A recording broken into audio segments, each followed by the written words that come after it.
Tinapay mula sa langit. A daily morning devotion with CRC family.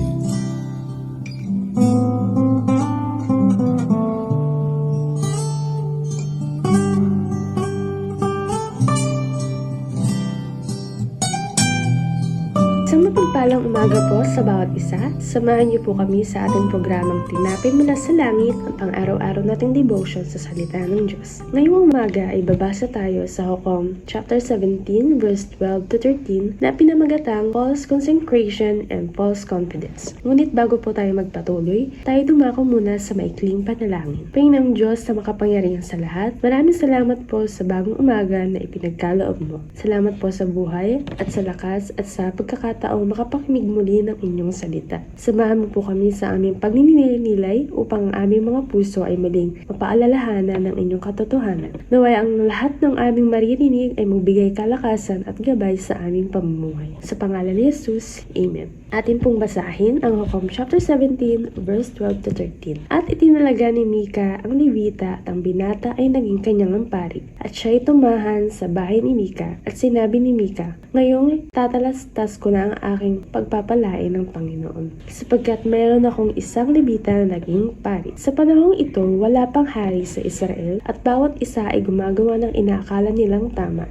Si Mika mula sa kabundukan ng Ephraim ay nagtayo ng sariling dambana at mga imahen. Nang makatagpo siya ng isang Levita, agad niya itong inupahan bilang sariling pari. Sa isip ni Mika, ang pagkakaroon ng Levita ay garantiya ng pagpapala ng Diyos, ngunit ang kanyang pagsamba ay nakabatay sa idolo at sariling kagustuhan, hindi sa utos ng Panginoon. Kung ating babalikan ang mga naunang kabanata, makikita natin na si Mika ay naglagay ng tiwala sa palabas na anyo ng pananampalataya. Para sa kanya, sapat na ang pagkakaroon ng Levita upang maramdaman na siya'y pagpapalain.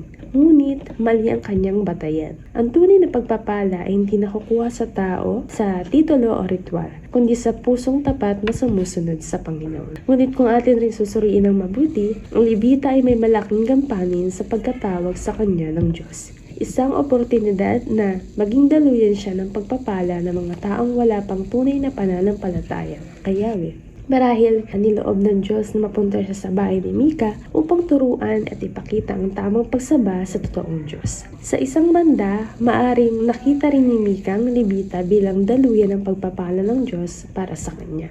Ganoon din sa ating panahon, dinadala tayo ng Diyos sa taong wala pang relasyon kay Kristo at wala pang tunay na pagsamba sa Kanya. Dapat palagi tayong maging kasangkapan para sa iba sa pamamagitan ng ating magandang patotoo at pagbabahagi ng Ebanghelyo tungkol kay Kristo. Sa ating panahon, madali tayong malinlang sa panlabas na anyo ng pananampalataya.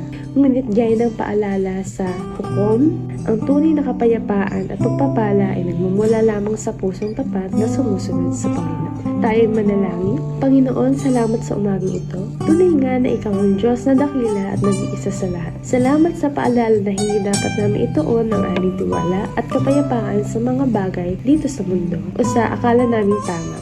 Palagi mo ipaalala sa amin na magtiwala lamang sa iyo kami man ay nadadala sa mundo. Ibalik mo kami sa tamang landas at bigyan mo kami ng focus at katapatan sa ministeryong aming kinabibilangan. Sa pangalan ni Jesus, Amen. Maraming salamat po sa inyong pakikinig sa ating programa. Lagi po nating pagnilayan ang salita ng Diyos mula sa ating puso dahil dito natin labos na mauunawaan ang kanyang kalooban. Muli po ninyo kaming samahan para sa pagninilay ng kanyang mga salita dito sa programang Tinapay Mula sa Langit. Magandang umaga po sa ating lahat.